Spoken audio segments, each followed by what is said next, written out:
With this series of exercises, you will master the skills necessary to make you comfortable at only the closers venture out. The round trip exercise has been designed to help you enhance your dynamic footwork, your balance, your depth, your strategic comprehension, and hand-eye coordination. With these skills in mind, you will become the net rusher that you were always meant to be. All right, ladies, today we're going to work on your volleys. It's really important that as you get better at this game, that you start to really concentrate on your posture, okay?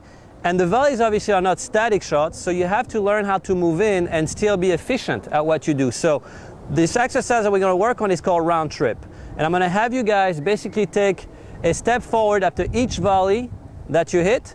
And by the time you get to the net, obviously you'll be very close to each other. You're going to have to work on your touch.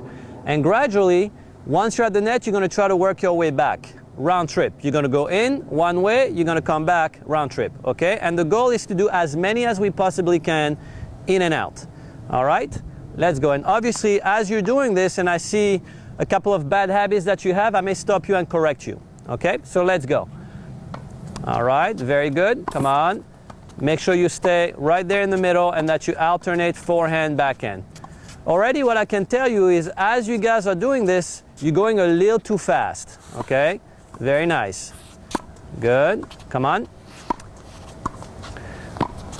Lily, try to get all the way back to the baseline next time, okay? When you get closer and closer, the touch in your shot has to be reflected by how gentle you play when you're closer to each other.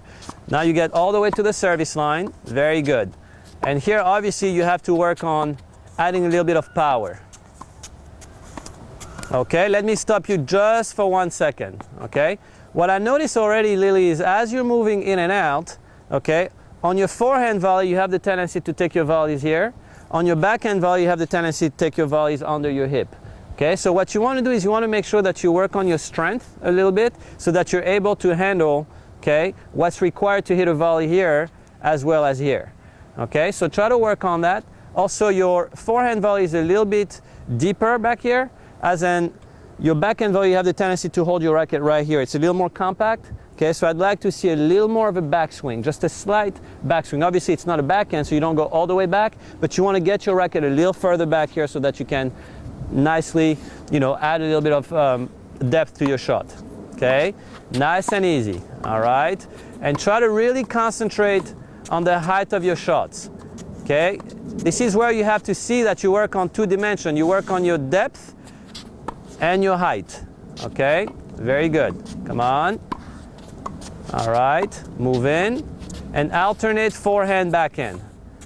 What you'll notice is when you start to learn this exercise, the tendency is to really favor your favorite volley, which is usually the forehand volley. Very nice, much better. That's okay, you can let it bounce if the ball is too short, you can let it bounce. Half volleys are part of the exercise, so you have to hit them when they happen. Very good. Excellent, you guys look a lot better. And as you get closer, obviously, gentle, okay? All right, let's hold it just a second, okay?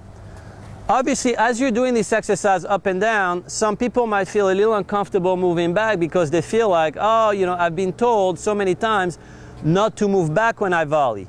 Well, this is actually working on your dynamic footing. So as you're moving in, you have to split steps, right? So when you get really close to the net, obviously you can't continue to split and move in, then you're too close. So one technique that we use to be able to get back to a normal position is we take the volley, we split back. We take the volley, we split back, okay? You take the volley, you split back.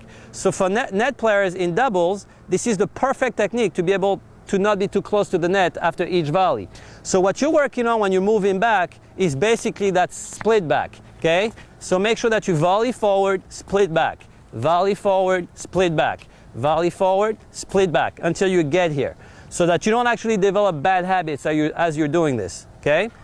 So the key points that you need to remember about the round trip exercise is that it will challenge two things, your execution and your concentration. Concentration because you have to focus a lot to be able to execute the shots that will be in play. And the execution because as you're working up and down, moving forward, you will work on your dynamic footwork, you will work on your feel, power, and control. All qualities that you need to have to be a really good net player. much.